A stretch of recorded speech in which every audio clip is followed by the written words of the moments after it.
Heat ಕಾವು ಏರ್ತಾ ಇತ್ತೆ ಮೇಲ್ಗಡೆ ಹಂಗೇನೆ. ಕ್ವಾಲಿಫೈರ್ 1 ನಜ್ಜಿ 2 ತಂಡಗಳು ಯಾವುದು ಅಂತ ಇನ್ನ ಡಿಸೈಡ್ ಆಗಿಲ್ಲ. ಕ್ವಾಲಿಫೈರ್ 1 ಆಡೋದು ಒಂದು ತಂಡನೂ ಕೂಡ ಡಿಸೈಡ್ ಆಗಿಲ್ಲ. ಯಪ್ಪ ಎಂತ ಒಂದು ಕಾಂಪಿಟೇಷನ್ ನಡೀತಾ ಐತೆ ಅಂತಂದ್ರೆ ಮೇಲ್ಗಡೆ ಇರೋಂಥವ್ರೆಲ್ಲ ಸೋತ್ಕೋಬೋತಾವ್ರೆ, ಕೆಳಗಡೆ ಇರೋಂಥವ್ರೆಲ್ಲ ಹೊಡ್ಕೋಬೋತಾವ್ರಲ್ಲಿ.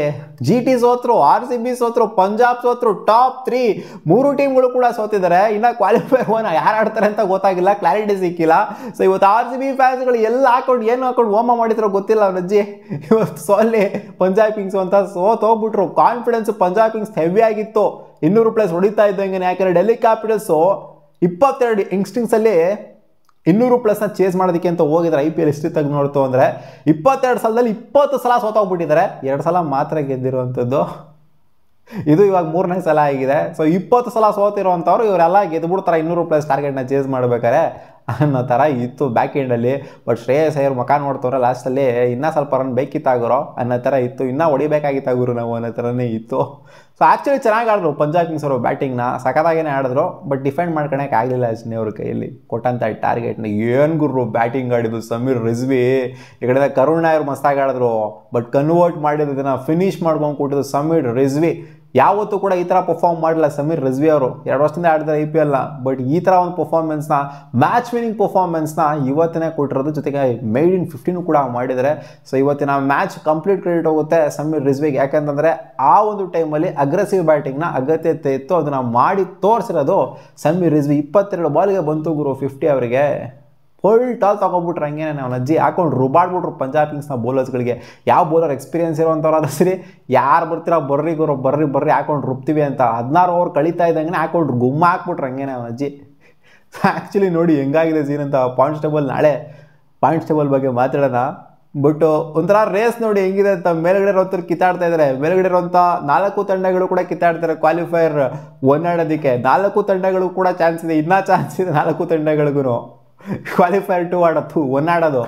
ಬಟ್ ಯಾರು ಕೂಡ ಇನ್ನೂ ಕನ್ಫರ್ಮ್ ಆಗಿಲ್ಲ ಯಾರು ಆಡ್ತಾರೆ ಅಂತ. ಬೇಗ ಕನ್ಫರ್ಮ್ ಆಗಿದ್ದು ಪ್ಲೇ ಆಫ್ ರೇಸ್ ಕನ್ಫರ್ಮ್ ಆಗೋಗ್ಬಿಡ್ತು. ಯಾರು ಹೋಗ್ತಾರೆ ಪ್ಲೇ ಆಫ್ಸ್ಗೆ ಕನ್ಫರ್ಮ್ ಆಗೋಗ್ಬಿಡ್ತು. ಬಟ್ ಕ್ವಾಲಿಫೈರ್ 1 ಯಾರು ಆಡ್ತಾರೆ, ಎಲಿಮಿನೇಟರ್ ಯಾರು ಆಡ್ತಾರೆ ಅನ್ನೋದು ಇನ್ನೂ ಸಹ ಕನ್ಫರ್ಮ್ ಆಗಿಲ್ಲ. ಅದು ಬುಡ್ದವ್ರಿಗೂ ಹೋಗುತ್ತೆ ಅಂತ ಕಾಣಿಸುತ್ತೆ. RCB ವರ್ಸಸ್ LSC ಮ್ಯಾಚ್ ಇದೆಯಲ್ಲ ಅಲ್ಲಿವರೆಗೂ ಖಂಡಿತ ಹೋಗುತ್ತೆ. ಏನಾಗುತ್ತೆ ಸೀನ್ ಇದು ಅಂತ ಪೆಂಡಿಂಗಲ್ಲಿ ಇರುತ್ತೆ. ಸೊ ಲೈನಿಗೆ ನಿಂತ್ಕೊಂಡ್ಬಿಡ್ತಾರೆ ನಂತರ ಕಾಣಿಸ್ತಾ ಇದೆ ನೋಡ್ತು ಅಂದರೆ ಸೀನ. ಸೊ ಪಂಜಾಬ್ ಕಿಂಗ್ಸ್ ಅವರು ಬ್ಯಾಟಿಂಗ್ ಆಡೋದಕ್ಕೆ ಅಂತ ಬರ್ತಾರೆ. ಟಾಸ್ ಗೆದ್ರು ಡೆಲ್ಲಿ ಕ್ಯಾಪಿಟಲ್ಸ್ ಬೌಲಿಂಗ್ ಮಾಡ್ತೀವಿ ಅಂತ ಹೇಳ್ತಾ ಇದ್ದಂಗೆ ಈ ಕಡೆಯಿಂದ ಪ್ರಿಯಾಂಶ್ ಆರ್ಯ ಅವ್ರು ಮೊದಲನೇ ವಿಕೆಟ್ನೇ ಪಟಾರ್ ಅನ್ನಂಗೆ ಮುಸ್ಟಿಫಿಜರು ಎತ್ತುತ್ತಾ ಇದ್ದಂಗೆ ಈ ಕಡೆ ಹಿಂದೆಗಡೆ ಹೋಗ್ಬಿಟ್ಟು ಕ್ಯಾಚ್ ಹಿಡ್ಕೊಂಡ್ರು ಸ್ಟಬ್ಸ್ ಅವರು. So easy catch, leading edge ಆಗಿದ್ದರಿಂದ ಔಟ್ ಆಗಿ ಹೋಗ್ತಾ ಇದ್ದಂಗೆ ಈ ಕಡೆಯಿಂದ ಪ್ರಭ್ಸಿಮ್ರಾನ್ ಸಿಂಗು ಸ್ವಲ್ಪ ಕ್ವಾಲಿಟಿ ತೋರಿಸಿದ್ರು, ಚೆನ್ನಾಗಿ ಆಡಿದ್ರು. ಬಟ್ ವಿಪ್ರಾಜ್ಗೆ ಅದು ಔಟ್ ಆಗುವಂಥ ಡೆಲಿವರಿನೇ ಅಲ್ಲಾಗಿರೋ. ಸುಮ್ಮನೆ ಒಳ್ಳೆ ತಿಕ್ಲ ಥರ ಹಿಂದೆ ಮುಂದೆ ಎಲ್ಲ ಹೊಡೆಯೋಕೆ ಹೋಗ್ಬಿಟ್ಟು ಹಿಂದೆಗಡೆ ತಿರ್ಕೊಂಡು ಹೊಡೆಯೋಕೆ ಹೋಗೋ ಬೋಲ್ಡ್ ಆಗೋ ಅಂಥ ಡೆಲಿವರಿನ ಅದು. ಸುಮ್ಮನೆ ಅವರಾಗವರ ಒಂಥರ ಸೂಸೈಡಲ್ ಅಂತ ಹೇಳಬೇಕು. ಆ್ಯಂಡ್ ಜಾಶ್ ಇಂಗ್ಲಿಸ್ ಮಸ್ತಾಗಿನೇ ಆಡ್ತಾಯಿದ್ರು. 32 ರನ್ಸ್ ಇನ್ ಕ್ವಿಕ್ ಸಕ್ಸೆಷನ್ ಅವರೇ ಬ್ಲಾಸ್ಟ್ ಕೊಟ್ಟಿದ್ದಂಗೆ ಪವರ್ ಪ್ಲೇಲಿ. ಸೊ ಅವರು ಕೂಡ ವಿಪ್ರಾಜ್ ಅವ್ರಿಗೆ ಔಟ್ ಆಗಿದ್ದು, ಸ್ಟಂಪ್ ಔಟ್ ಆಗಿದ್ದು. ಸೊ ಇಬ್ಬರು ವಿಕೆಟು ಕೂಡ ಒಂದು ಕ್ರೂಷಿಯಲ್ ವಿಕೆಟ್ ಆಗಿತ್ತು. ಬಟ್ ವಿಕೆಟ್ ಟೇಕಿಂಗ್ ಬಾಲ್ ಏನಲ್ಲ, ಎರಡೂ ಕೂಡ ವಿಕೆಟ್ ಟೇಕಿಂಗ್ ಬಾಲ್ ಏನಲ್ಲ. ಸೊ ಬ್ಯಾಟ್ಸ್ಮನ್ಗಳ ಫ್ಲಾಯಿಂದ ಔಟ್ ಆಗಿದ್ದಾರೆ ಅಂತ ಹೇಳಬೇಕು ಇಬ್ಬರು ಬ್ಯಾಟರ್ಗಳನ್ನು. ನಂತರ ಬಂದಂಥ ಶ್ರೇಯಸ್ ಅಯ್ಯರ್ 50+ ಆಲ್ಮೋಸ್ಟ್ ಲಾಸ್ಟ್ವರೆಗೂ ಬುಡ್ದವ್ರಿಗೂ ನಿಂತ್ಕೊಂಡಿದ್ರು. ಮಾರ್ಕಸ್ ಸ್ಟಾಯ್ನಿಸ್ ಅವ್ರ ಜೊತೆಗೆ ಆಡೋವರೆಗೂ ಕೂಡ ನಿಂತ್ಕೊಂಡಿದ್ರು. ಇನ್ಫ್ಯಾಕ್ಟ್ ಮಾರ್ಕಸ್ ಸ್ಟಾಯ್ನಿಸ್ ಅವ್ರದ್ದು ಒಂದು ಕ್ಯಾಚ್ ಡ್ರಾಪ್ ಮಾಡ್ತಾರೆ ಮೋಹಿತ್ ಶರ್ಮಾ ಅವರು 20s ಇದ್ರು ಅಂತ ಕಾಣಿಸುತ್ತೆ. ಆ ಸ್ಕ್ವಾಯ್ಲ್ ಆಗತ್ತ ತೊಡ್ರಸ್ ಹಾಡ್ಕೊಂಡು ಸ್ಟಾಯ್ನಿಸ್ ಅವರ ಕ್ಯಾಚ್ನ ಬಿಡ್ತಾರೆ. ಆಮೇಲೆ ಅಲಚ್ಚಾಗಿ ಹಿಡ್ಕೊಂತಾರೆ ಶ್ರೇಯಸ್ ಅಯ್ಯರ್ ಅವರ ಕ್ಯಾಚ್ನ ಅದೇ ರೀಜನಲ್ಲಿ ಮೋಹಿತ್ ಶರ್ಮಾ ಅವರು. ಸೊ ಎಲ್ಲ ಆಲ್ ಓವರ್ ನೋಡ್ತಾವ ಅಂತಂದರೆ ಶ್ರೇಯಸ್ ಅಯ್ಯರ್ ಚೆನ್ನಾಗಿ ಆಡಿದ್ದಾರೆ. ಆ್ಯಂಡ್ ಇನಿಷಿಯಲಿ ಜಾಶ್ ಇಂಗ್ಲಿಸ್ ಮಸ್ತಾಗಿ ಆಡಿದ್ರು, ಪ್ರಭ್ಸಿಮ್ರಾನ್ ಕೂಡ ಮಸ್ತಾಗಿ ಆಡಿದ್ರು. ಆ್ಯಂಡ್ ಈ ಕಡೆಯಿಂದ ಕೆಳಗಡೆ ಮಾರ್ಕಸ್ ಸ್ಟಾಯ್ನಿಸ್ ಅವರು ಇನ್ನಿಂಗ್ಸ್ ಅಂತೂ ಮರೆಯಂಗಿಲ್ಲ. 44 ಕ್ರೂಷಿಯಲ್ ರನ್ಸ್ ಅವ್ರು ಹೊಡೆದಿಲ್ಲ ಅಂತಂದರೆ ಇವ್ರ ಗೇಮಲ್ಲಿ ಇಲ್ಲಿವರೆಗೂ ಕೂಡ ಇರ್ತಾ ಇರಲಿಲ್ಲ. ಯಾಕಂದರೆ ಅಷ್ಟು ಅಗ್ರೆಸಿವ್ ಬ್ಯಾಟಿಂಗ್ನ ಆಡಿದಲ್ಲಿ ಮಾರ್ಕಸ್ ಸ್ಟಾಯ್ನಿಸ್. 16 ಬಾಲಿಂಗ್ 44 ಅರ್ಥ ಮಾಡ್ಕೊಳ್ಳಿ.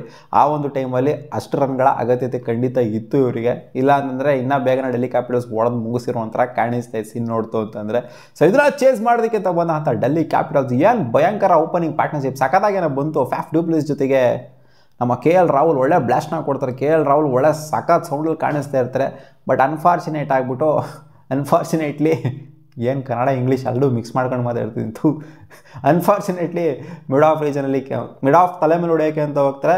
ಮಿಡ್ ಆಫ್ ಕೈಗೇನೆ ಶಿಸ್ತಾಗಿ ಕ್ಯಾಚ್ ಕೊಟ್ಬಿಟ್ಟು ಔಟ್ ಆಗ್ತಾ ಇದ್ದಂಗೆ ಈ ಕಡೆಯಿಂದ ಫ್ಯಾಫ್ ಡುಪ್ಲೆಸಿಸ್ ಕೂಡ ಕಟ್ಟಡಿಯಕ್ಕೆ ಹೋಗ್ಬಿಟ್ಟು ಪಾಯಿಂಟ್ ರೀಜನಲ್ಲಿ ಔಟ್ ಆಗ್ತಾ ಇದ್ದಂಗೆ ಈ ಕಡೆಯಿಂದ ಕರುಣ್ ನಾಯರ್ ಅವರು ಕೂಡ ಹರ್ಪ್ರೀತ್ ಬಾರ್ಗೆ ಔಟ್ ಆಗಿದ್ದು. ಅದೇನೋ ಔಟ್ ಆಗೋಂಥ ಬಾಲ್ ಏನಲ್ಲ, ಇವರೇ ಮಿಡಲ್ ಸ್ಟಂಪ್ ಲೈನಲ್ಲಿ ನಿಂತ್ಕೊಂಡ್ಬಿಟ್ಟು, ಅಂದರೆ ಸ್ಟಂಪ್ ಲೈನಲ್ಲೇ ಇತ್ತು. ಸೊ ಇವರು ಮಿಸ್ಚಾರ್ಜ್ ಮಾಡಿಬಿಟ್ಟು ಒಳಗಡೆ ನಿಂತ್ಕೊಂಡ್ಬಿಟ್ಟು ಹಿಂದೆಗಡೆ ನುಕ್ಕೊಂಡೋಗಿ ಹೊಡಿತು ಅಲ್ಲಿ ಬಾಲು. ಸೊ ಅದು ಔಟ್ ಆಗೋಂಥ ಬಾಲ್ ಎಲ್ಲ ನೆಟ್ಗಾಡಿತ್ತು ಅಂತಂದಿದ್ರೆ ಸೊ ಒಂಥರ ಸೂಸೈಡಲ್ ಅಂತ ಅನಿಸ್ತು ನನಗೆ. ಬಟ್ ಕರುಣ್ ನಾಯರು ಒಂಥರ ಬೇಸ್ನ ಹಾಕಿದ್ರಲ್ಲಿ ಮಧ್ಯದಲ್ಲಿ ಬಂದ್ಬಿಟ್ಟು.